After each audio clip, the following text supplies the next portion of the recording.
Well, welcome tonight to the Connection Show. We're so grateful that you're joining us. And today's guest is Dr. Eric Nepute, a well known, amazing doctor out of St. Louis, Missouri.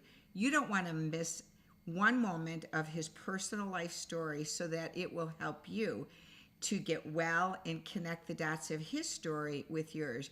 Before we begin, though, I'd love for you to know a little bit about the ReAwaken America tour that's been traveling around the country, and Dr. Eric Nepute is always one of their guest speakers. So next in line, they are heading to Nashville, Tennessee, and that will be in January 20th to the 21st. And it will be actually at the Global Vision Bible Church in Mount Juliet, which is a suburb of Nashville. So how to get tickets? Go to timetofreeamerica.com and get your tickets now. They will sell out very fast. You don't want to miss this event. It's amazing. And please make sure you use the promo code Braveheart. When they text you, they will call you back. You'll text them and they will call you back and you'll get your tickets that way. When they call you back, do not forget to mention Braveheart so you could receive a 10% discount off of your tickets. So that is where Eric is going next. But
the Connection Show, inspiring hope, health, and healing, sponsored by Braveheart Workshops Live with Jill Reynolds.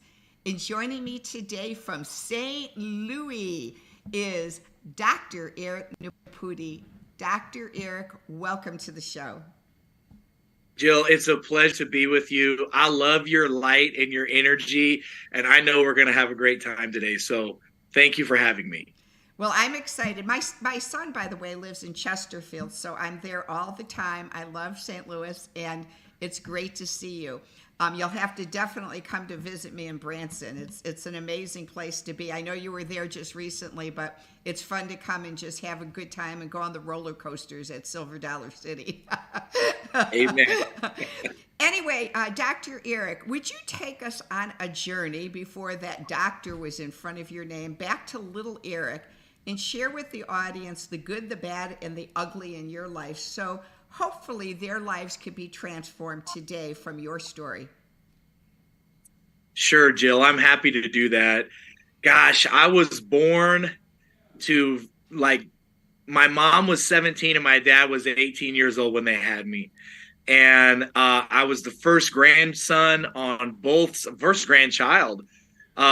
sides of the family, and all the exciting, scary, crazy stuff that comes with the first, right? You know, all the unknowns and uncertainties, especially to a young mother and father, right?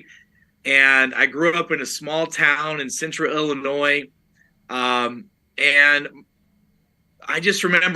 remember being loved as a child, but also being confused. You know, my mom and dad divorced when I was, gosh, Jill, I was 6 years old, 7 years old when they split.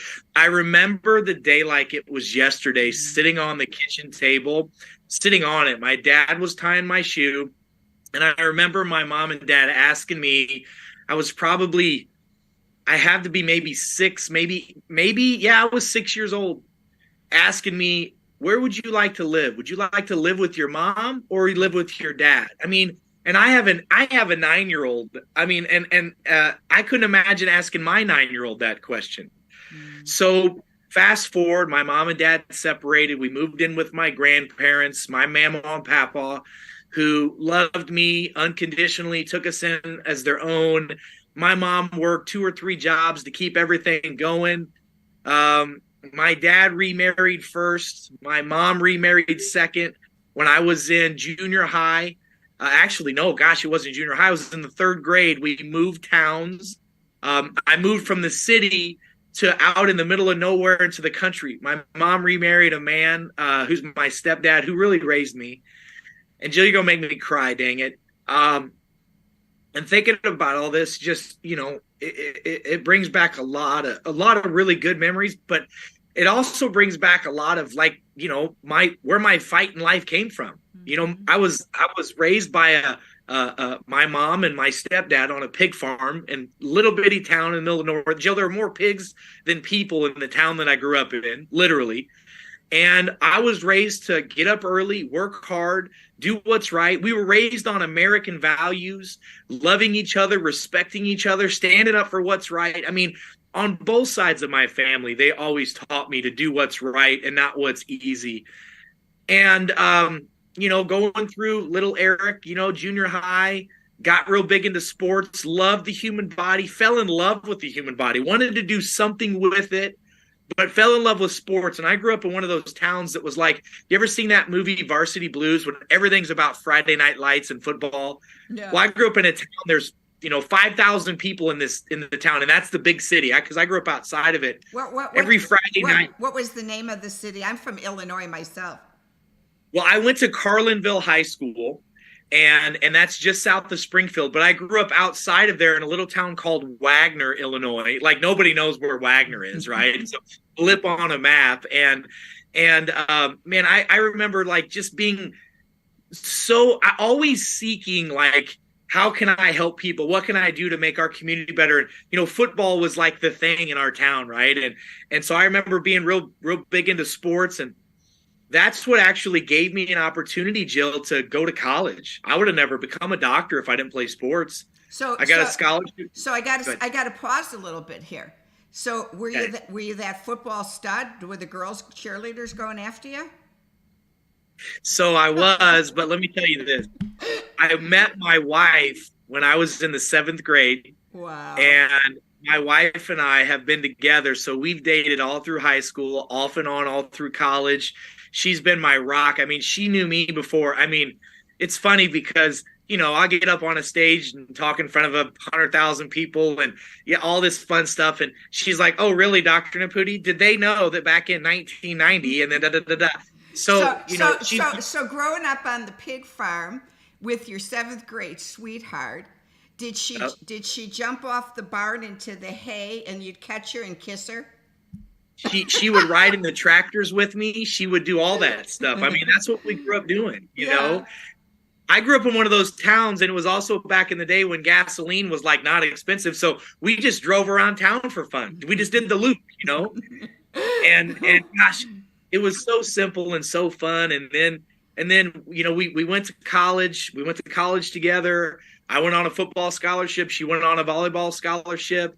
I wanted to be an orthopedic surgeon. And in fact, I remember my mom being so proud of me because she's telling all of her friends, my son's going to go to school. He's going to be an orthopedic surgeon. This is when, like, ER was just coming out, right? And George Clooney was, like, the biggest thing. And my wife my mom would always say, my son's going to be just like George Clooney.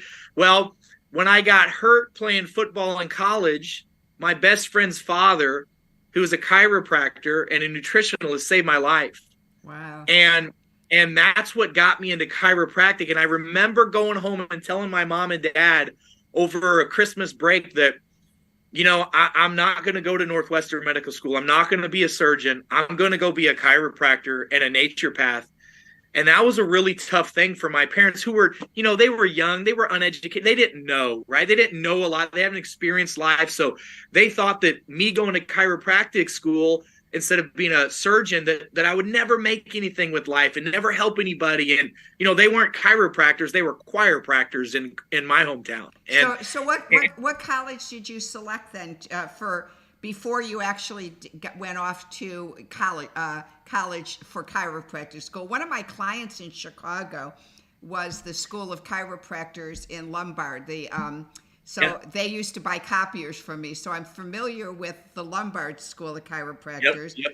That's National University up there. Yeah. And did you go in St. Louis, or where was your chiropractic school? Yeah, so I went to Millikan University, then Illinois State, then I went to Logan. That's where I graduated from, here in St. Louis, Missouri, which is in the same town where your son lives, in Chesterfield. Yep.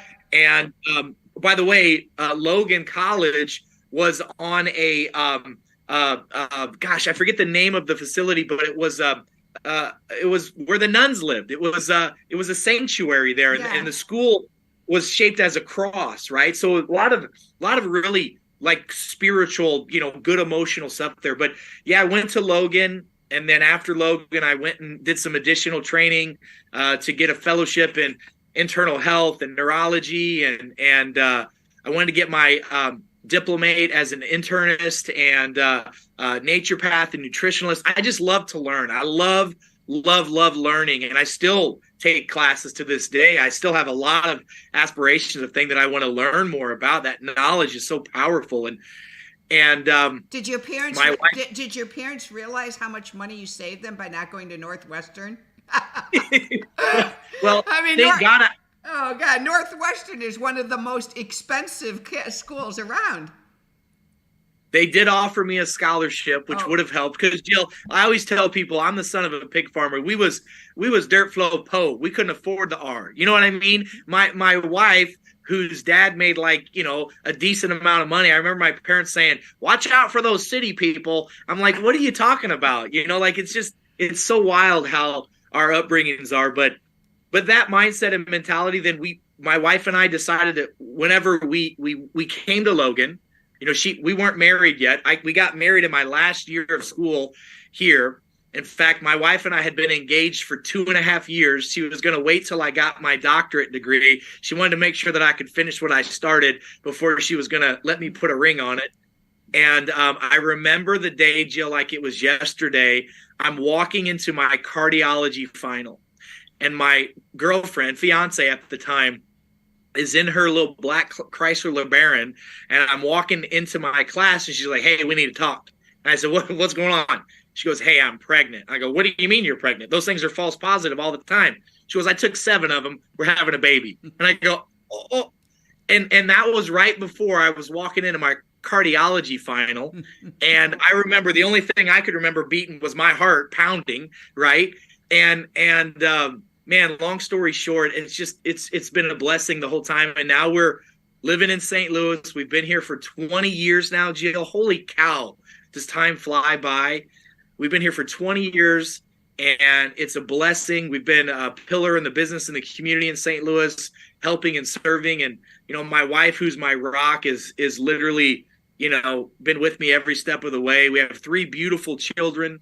I have a 17-year-old son, a 14-year-old daughter, and a 9-year-old little girl. And it's just a blessing to be a part of that every day. So, well, that's me. I love that. I have a good joke for you too. When you said you're in St. Louis, so do you know how when you're driving in the car sleeping, you cross the state line between Missouri and Illinois? Do you know how you know? Tell me. Your car goes like this because they never do road repairs in Illinois. You're totally right. Jill, you're 100%. The second you get across the border, you go, "I'm in Illinois." Yep, you're so right. My kids actually joke about that. They said that we must be in Illinois because they're bouncing around in the back of the car seat all the time. You're totally right. I just had to say that to you. So let's go back. Again, the Holy Spirit tells me when to rewind the video. So there was a time in your story that you got a little choked up. So Okay. I'm going to go deep for you. So Okay. let's go back to you holding back those tears. And so you choked up a bit when you were sitting on that counter with Dad and having to make a decision called triangulation. When you're triangulated, who do I choose, mom or dad? And you're stuck in that middle. So tell us a little about that pain you went through and what words proceeded out of your mouth of saying, I'm going to choose mom, or I'm going to choose you, Dad. I remember telling them, I'm not kidding you, Jill. I remember like as vivid can be. I said, look, I'm just going to get a little house, like a little Snoopy dog house, and I'll just put it right between both of your houses. I remember saying that, I didn't want to upset anybody. Of course, I didn't want them to separate. I didn't want to not see my dad or not see my mom. And by the way, I didn't see my dad much anyway because he worked all the time. You got to understand, I was raised in a family that the men went to work. This is what they did. That's it. And so I remember that. And that was a tough time. I remember sitting on the counter table. I'm the oldest of three at the time, right? And I'm the oldest. I'm 6. My 4-year-old brother is sitting on the floor over here coloring. I have a 2-year-old little sister that's back here in her room taking a nap. And I'm thinking like, what do you even mean? I couldn't even comprehend what they were trying to get me to understand. They had obviously been talking about it for a while, and they wanted their kids' input on what we thought, which whether it's the right thing to do or not, that's what they asked. And I just remember, thinking like, am I never going to see my dad or my mom again? It was pretty tough, Jill. It was a really tough situation. Yeah. Well, I connect the dots with you because that same story is my story too. When not asking, I wish I would have had the privilege to have been asked, to be honest with you, because my mom just moved us away when my dad was at work one day. And I was like, all of a sudden Dad was there and then he wasn't. We got to see him on Sunday, but my dad was my rock. My dad was my rock. And so my mother was my abuser. So I wanted Daddy, and all of a sudden he was gone. And I was 5 years old and my brother was 3 years younger. And it's very, very hard. And people don't understand, if they haven't gone through it, how much divorce affects the whole family. So I hear you and I empathize with you. And is Mom and Dad still with us, or are they passed on? So my mom passed last year, and this is my first Christmas, Thanksgiving, New Year's, all that stuff without her. In fact, my mom has been really ill for a long time. In fact, she was sick even when I was a kid, and my mom was the reason why I got into the healthcare the way I did. Because, Jill, my mom is a clear case of death by medicine. They almost killed her when I was a little kid with all the blood pressure meds she was on. They almost killed her when I was a teenager because of the way they treated her. With next to my wife, she was it. And, man, I got to tell you, my mom, during this whole COVID craziness, she had a weakened immune system for years, decades. And she had developed a fungal infection in her lungs 3 years prior to COVID. And she lives on a farm. And during harvest time, Jill, all that dust and mold that's in the air, my mom was on dialysis. Now, we got her healthy enough that she was able to get a kidney transplant. But, Jill, during COVID, when my mom would have to go to her checkups for her doctor, which sometimes were 2 or 3 times a week, they would force her to wear a mask. And my mom would always keep a mask in the back seat of her car. And I remember one day picking up that mask. Why do you have this? She goes, I only wear it to go see my doctors, which is like 2 or 3 days a week. She's a transplant survivor. And I remember dusting it off, going, Mom, look at all this dust and fungus that's on here. You can't wear this. Well, she did. And she got a fungal infection in her lungs again. And Jill, I remember going to visit her on her birthday. Her birthday was March 18th. And she was in the hospital. And she'd been in the hospital this time now for 3 months because she had a fungal infection. They first tried to diagnose her with COVID. They were testing her every day because as soon as she's got COVID, they can put her on that protocol. And our family fought so hard to keep her going. And my mom was like the Energizer Bunny, man. She was like, you could not, she'd go in the hospital, come out. She should have died like 15 or 20 times, no joke. And I remember on her birthday, she couldn't talk. And I knew this was probably one of the last times I was going to see her. And I went up and told her how much I loved her and prayed for her. And I just remember her mouthing how proud she is of me. And I just remember telling her that I learned how to fight from her, right? Like my fight came from her, right? And it hurt me so bad that I couldn't protect my mom. And the next day, she passed. The day after her birthday. And she was a baby. She was a baby when she died. And I promised my mom that I would finish the fight that I'm fighting, and I promised her that I would take care of my brothers and sisters. You know, I have 5 siblings. 3 of them are you know, my true full blood brothers on both sides and sisters, and then I've got two half sisters, same mother but my stepfather as their dad. And I promised her I would do better with the family, because Jill, I've spent the last 15 years going out, educating, fighting, working, trying to pull the curtain back on this horrible system that's killing people prior to whatever that happened in the world in 2020. Well, and there are so many different things that you're trained in, Eric, that you can be beneficial, you know, Eric. And so between the neurology, the chiropractic, the holistic medicine, those unbelievable. I mean, Eric, I was in treatment for 3 months at Castlewood Treatment Center, which is now Elsana in St. Louis, for eating disorders. And so there's just so much that you can bring to the world with your knowledge. There's so much. Yep, I know. And Jill, my heart, anybody that knows me and that really knows me knows that, man, that's all I want to do. You know, all I want to do is serve. And I haven't told many people this story, but I'd like to tell you if we have a minute. And it's really where the defining moment in my life where everything changed. You know, it was about 10 years ago. I'd been in practice now for almost a decade. I had the perfect life.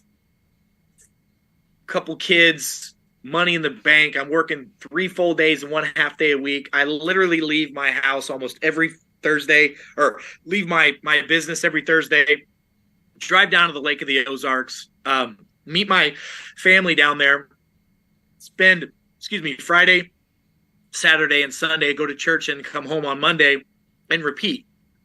Everything in my life's paid for. You know, I'm making a ridiculous amount of money every year, having the quote unquote perfect life. And I remember driving down to the lake one night late, and I thought that I was getting sick. I didn't know God was dealing with me with something. And I got to my house and I told my wife, I said, hey, I'm just going to go to bed. I don't feel like eating dinner. I don't feel good. I have food poisoning. I don't know. I went to bed, and that night I had a vision. No, it really, like, this is the realest thing that happened. I died and went to heaven. When I got there, there's Jesus and there's Peter. And Jesus puts his arm around me. He says, Eric, welcome to heaven. You're in. You believed in me. You followed me. Your name's written down in the Lamb's Book of Life. But I want to show you something. Man, Jill, he put his arm around me and he turned me around. And when I looked out into like the vast beyond, there was a sea of like millions and millions of people. Jesus said this to me, Eric, I gave you a gift to help change all those people's lives positively, and you squandered it because you wanted to be at your lake house, and you wanted to be on your boat, and you wanted to go be in your big house and all this stuff. And I thought, what? And I immediately woke up, was in a cold sweat. My wife found me literally on the balcony, like in a blanket, like doing one of these deals. And I told her, everything's got to change. Everything has to change. She goes, what do you mean? We have a perfect life. I said, everything has to change. I got to help more people, have more businesses, educate more. There's something else I've got to do that's bigger than me. And I'm not going back to that throne room. When I go back to heaven, Jesus is going to say, okay, Eric, you're in. Here's your name. Good job. Get inside. Now, you can go to work in there if you want, but you saved all those people. Yeah. And ever since that happened, Jill, everything in my life has changed. I've had to. I'm an introvert by nature. I don't go on stages and talk to people. This is not my thing. But ever since that day, everything in my life has changed. And I tell you, once I stepped into that, call it divine providence or whatever it is, the world has just opened and got out of my way, and God has led me every step of the way with my mouth, with my mind, with the people I meet, everything. And no, don't get me wrong, there's ups and downs still along the way, but it has been a amazing roller coaster, up, down, twists, and etc. ever since that day, Jill. And that to me was one of the most defining moments of my life. So there you go. Those spiritual awakenings that God gives us are such a gift. They're such a gift. I'd love off air to share some of mine with you, because they blow me away, and it's like, thank you, Jesus, for sharing. You know what he's had me do just in the last 2 weeks, Eric? What's that? Go figure. I started doing Lyft and Uber driving, and I'm like, God, why do you want me to Uber and Lyft drive? I mean, I need to make a little bit of money to offset the cost of my website. But I figured out what he's got me doing it for. Yesterday, I picked up a girl from college who wanted to go visit her sister in ICU who tried to commit suicide yesterday. 14-year-old girl, and this girl is 18 in college. I gave her a lift and to see her sister in ICU who might not make it. I handed her my card and I said, honey, call me anytime if you need my support. I've got 41 years of recovery from drug addiction. Please call me if you need my support. The next time I picked up a guy who just got out of prison. The day he got out of prison, he started meth again, and he was in a sober living house. I said, here's my card if you need support. I'll tell you how you'll stay clean and sober. If you want the answers, give me a call. So all of a sudden, I feel like that TV show of, God's calling. God's calling, yeah. Pick this person up. They need to hear from, and it's like, show me what you want me to do, Father God, because I don't want to just, I'm going to be 69 in February. I don't want to just sit away in my house, and I'm in the beautiful Ozarks, and I could go and have fun every single day, and yet I'm always asking, Lord, where can I serve you today, God? So you've got a lot of things going on. We don't want to go into a lot of the details, but I want to just divert here for one moment to your bio. So this is Dr. Eric's bio and his website, NeputeWellnessCenter.com.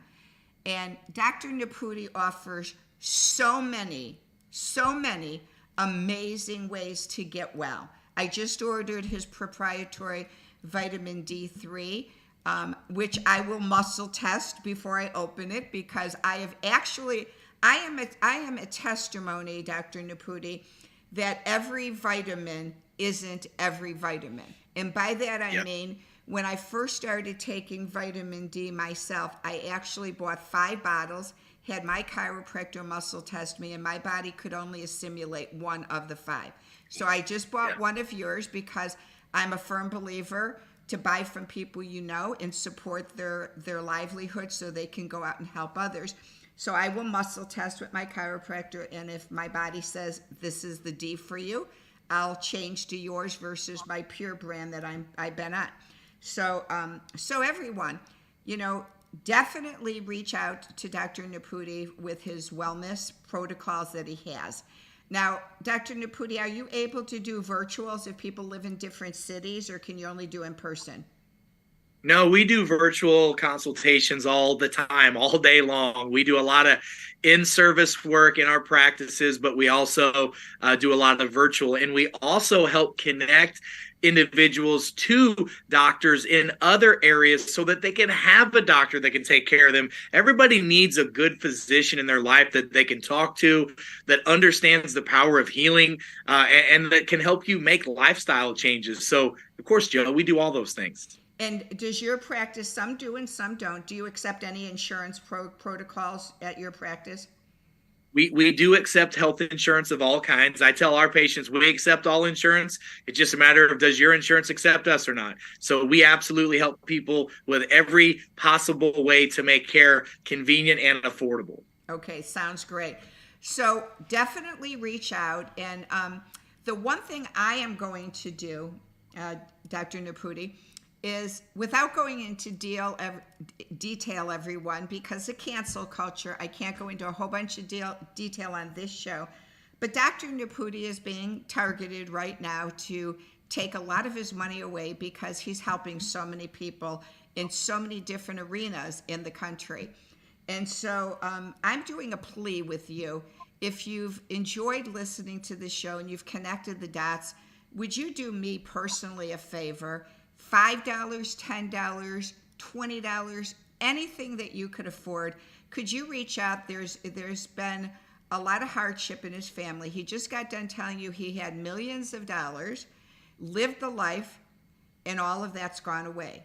However, his spirit keeps saying, but I'm going to push forward and follow God and keep helping others. And so this is the time that we need to help him and his lovely wife and his family, because they've lost a lot.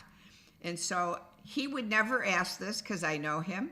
And so I'm asking you to go to his website and please reach out. Please do services with him. Even if you can't donate, hire him, buy his nutritional products so that they can recoup some of their losses. And I love you, Dr. Nepute. I've had an opportunity to hear you on several stages, and I've always wanted to connect with you personally. And before we end, is there anything else that you'd like to share with the audience before we say goodbye today? Well, I just want to say that, listen, this is exactly what we need in the world. We need more conversations like this. We need more people with love and light, Jill, like you do. And we need more people like your audience to continue for all of us to stand together and love each other together. And I appreciate you telling people about our website. You guys can go find out more about me at fightwitheric.com. That's fightwitheric.com. So thank you, Jill, for your time today. I appreciate you. I love you so much, and I'll definitely see you in St. Louis.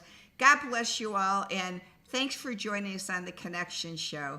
Have a wonderful day. Bye now. Well, I don't know about you, but I just really, my heart was so warm to get to know Dr. Nepute better, and I'm looking so forward to working further with him in the future on the Connection Show. Before we run off, I'd love to let you know about an amazing event that Braveheart Workshops will be doing in February as well, and that is the ARUBA Connection Getaway for men and women to ARUBA on the dates of February 5th through the 11th of 2023. And so I'd love to play this marketing video for you so that you'll hear all the details about it. But as a special guest on the Connection Show, if you were to register between now and Christmas, we will offer you $150 off the price of the registration if you register immediately. You must go to our website, though, look up my phone number there, and reach out to me via email and or cell phone so that I can adjust the price on the website for you to register. Thanks so much for joining us on the Connection Show, and we hope to meet you in person in Aruba. Bye now. Join us for the Hope, Health, and Healing ARUBA Connections Getaway for men and women, February 5th through the 11th, 2023. Are you overworked, stressed out, feeling exhausted? Is it time to spoil yourself? Breathe in life and relax at private villas in Aruba for 6 nights and 7 days. Renew your mind and body. Discover greater self-awareness. Join in connection, wellness, stillness, movement, enhance inner peace. Experience amazing beaches, Enjoy snorkeling, area attractions, shopping till you drop.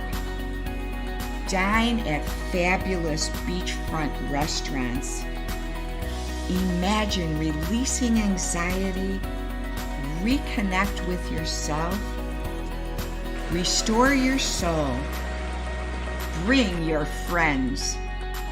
Enjoy fresh and savory cooked meals, lasting memories. Join us now. Register today.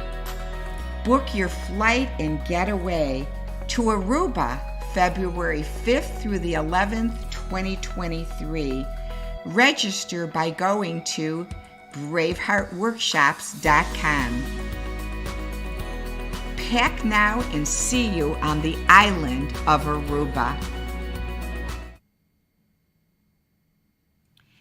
Thanks for joining us today on The Connection Show, where we bring you stories that will transform your life. The Connection Show would appreciate your support. Please go to either our Patreon page or our PayPal Me Now link today. We love our podcast show guests and appreciate our listeners and YouTube subscribers. Please go to our YouTube channel called The Connection Show and Braveheart Workshops and subscribe now. Remember to click the gray bell in the All tab so you don't miss any upcoming episodes.